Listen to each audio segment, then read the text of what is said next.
Hey everyone, welcome back to another video on Jedstar. Well, in this video, I'm going to actually revisit one of the Medium articles that Terry had written, and I just wanted to break down it a little more as I found a few more details as to what we can expect from the Jedstar team in the coming days. This is Mr. Aslan. Crypto education is my passion, guys. I'm not a financial advisor, and this is not financial advice. So let's head directly to that particular article, and I'll share with you what I got to know after reading through it at least more than 5 to 6 times. The article was published on December 14, The Power of Story, Creativity and Narrative in the Jedstar Universe. That was the main title of the article. I'll leave the link to this in the description box below, so you could directly go ahead and check that out from your end. Make sure that you go ahead and clap or probably appreciate Terry's hard effort in terms of having this article published. First and foremost that I actually found out was the name. The Jedstar CCG will be called Aether Nova. It's the game that will be developed in partnership with Frag Games. And guess what? The lore is in place, the game engine fleshed out, and currently we are in the design phase. So they have already considered what game engine that needs to be utilized, and all those framework aspects are completed. Now it was in the design phase in the month of December, and designing, yes, that definitely takes some time. But what was interesting for me is the act layout. This might not be the final layout that you can expect from the entire game, guys. This is just a concept, as it is mentioned over here. The card game board, this is how it looks. And in my honest opinion, this is something really different than the other normal card games that we have seen, which are out there currently. You do not have these kind of intricate designs and crazy mind with some crazy thoughts. How about imagining that you have a set of cards that are reflecting over here, and you have a set of cards that are reflecting for your opponent in case if it reflects. And once you go ahead and start playing the game and you play a card, instead of just a card showing up here, how about an animated character coming and probably battling it out with the other card, whatever you want to go ahead and squash with.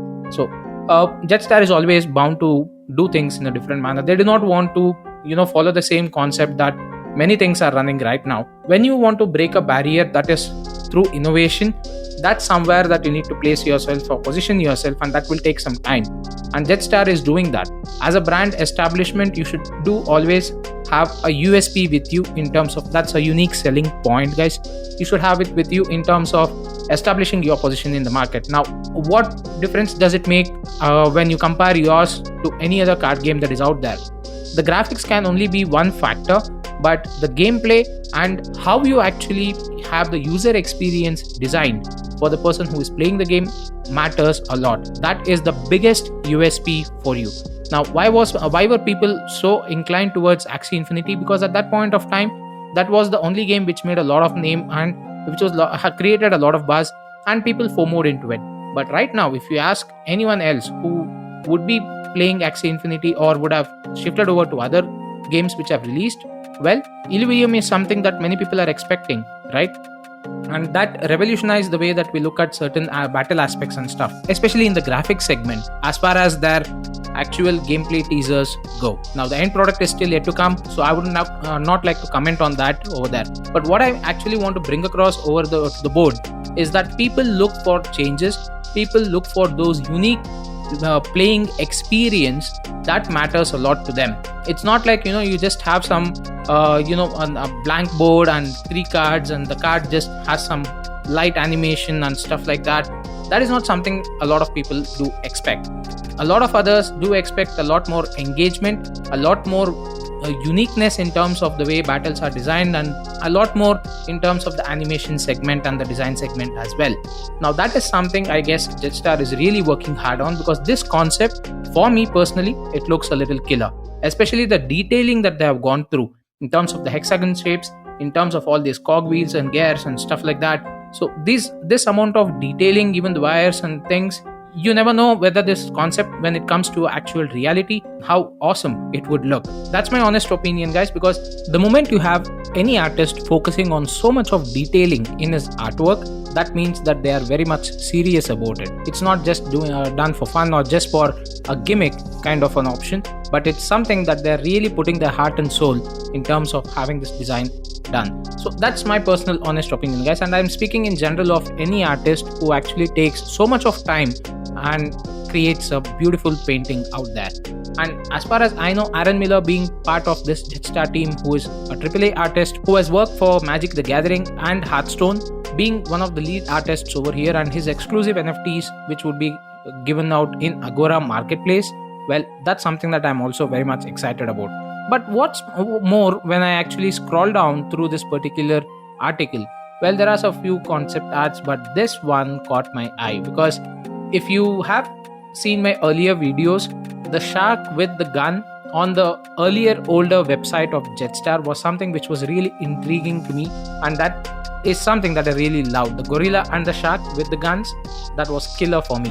And well, Mungbean is actually, or Terry, you can, as we know him, is actually drafting all this concept art for this particular character. And look at him at his work. Well, you can see the movement and stuff, but there is one nifty detail that is there in this particular paragraph. Some of the projects that are in the pipeline are but not limited to a graphic novel series as an NFT, animated series, feature animated films, and ultimately an MMORPG that will encompass all aspects of the Jedstar world. Well, I'll break it down into simple aspects. First and foremost, it says a graphic novel series as an NFT. Now, this is something that I have also seen on another blockchain. I actually forgot, but I vaguely seen it, that certain graphic novel series like episode 1, episode 2, or edition 1, edition 2, something like that. So that's a continual series as such that is released as NFT. So NFT number 1 would be the first series or season, and NFT number 2 would be the season 2. That would have the continuation of story and stuff. So that was a really cool idea, and they getting into it. I don't think so. No one else is there in the space right now, especially in the GameFi platform, having this plan.